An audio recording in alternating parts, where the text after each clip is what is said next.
जीवित पुत्री का व्रत भी है, हमारे माँ बहन व्रत भी भूखी हैं।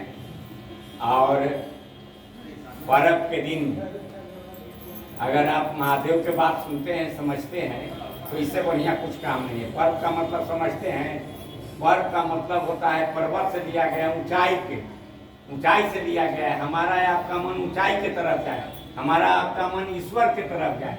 ईश्वर के मन किससे जाएगा?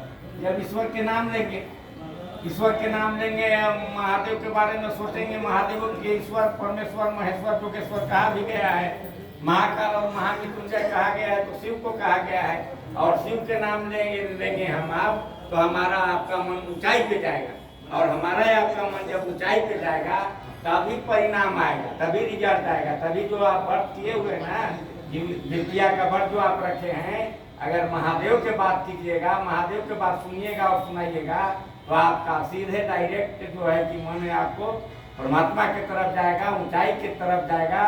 और ऊंचाई की तरफ जाएगा तो पर्व करने का आपको फल दुगना मिलेगा। जैसे पर्व करके वो बैठल है घर में और महादेव महादेव कर रहे हैं, दोनों में आसमान जमीन काम कर रहे हैं। इसलिए हमको आपको कोई भी स्थिति में महादेव महादेव करना चाहिए, शिव का नाम लेना चाहिए।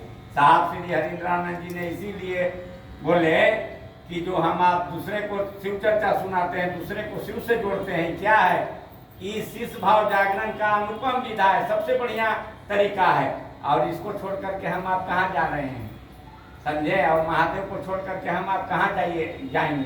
तभी एक भजन लोग गाते हैं ना कि मुझे छोड़ करके कहाँ जाइएगा, जहाँ जाइएगा वहाँ पाइएगा। आप धरती पर रहिए, हंस के रहिए, रो के रहिए, मर के जाइए, लेकिन जाना है परमात्मा के पास। और वो हर जगह है, हम में, आप में, खड़क हम में हर जगह उपलब्ध है। प्रहलाद ने साबित कर दिया कि आप कहीं भी परमात्मा के खोजिएगा तो उपलब्ध है। इसलिए परमात्मा का गुणगान अगर आप पर्व में करते हैं, व्रत रख के करते हैं, तो बहुत सुंदर चीज है। इसको आप हमेशा याद रखिएगा। अगर शिव चर्चा में नहीं आते हैं, जहाँ आप रहते हैं, घर पर भी रहते हैं, तो आप महादेव का गुणगान कीजिए, उनका चर्चा कीजिए, उनका भजन कीजिए, उनको याद में रखिए। तभी न साहब बोले हैं कि 24 घंटा में अगर 4 घंटा भी आपका मन महादेव के परिधि में रहता है, महादेव की तरफ जाता है, तो क्या होगा? आपको किसी से सर्टिफिकेट लेने की जरूरत नहीं है। आप शिव के शिष्य और शिव के शिष्या होंगे, समझे? और हो भी रहे लोग। तभी आप देख रहे हैं कि सारा काम धंधा छोड़ करके और करके, छोड़ना भी नहीं है, करके और क्या लोग कर रहे हैं कि शिव चर्चा में जा रहे हैं, लोगों को शिव से जोड़ने का प्रयास कर रहे हैं। ये किसकी दया है? ये साहब हरिंद्रानंद जी की दया है, साहब हरिंद्रानंद जी के आशीर्वाद है। तभी हमारे भाई लोग भजन गाते हैं, समझे? कि तो दया हरिंदर के में हमरा का कसूर है, समझे? तो हम आप साहब श्री हरिंद्रानंद जी के बताए हुए रास्ते पर चलिए। माँ भद्रकाली का भी हर जगह प्रचार प्रसार हो रहा है।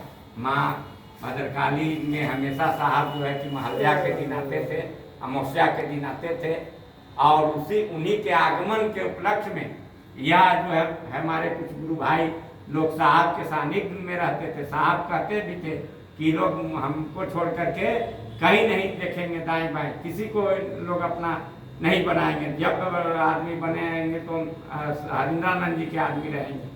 और वही लोग साहब के शरीर छोड़ने के बाद भी जो वहाँ होटल बुक था, और होटल जब बुक था तो लोग सोचे कि दिखा न जाएंगे और शिवानी। जब साहब बोले हैं कि हम यहाँ आएंगे तो आएंगे। और उसी साल से जो है कि यह जो है कि कार्यक्रम वहाँ रखा गया, कार्यक्रम चल भी रहा है। आपको 21 तारीख है भी, हमारे यहाँ के भी भाई बहन गाड़ी सब बुक किए हैं। जौन में आपको जगह मिले, जैसे भी मिले आपको जाना चाहिए।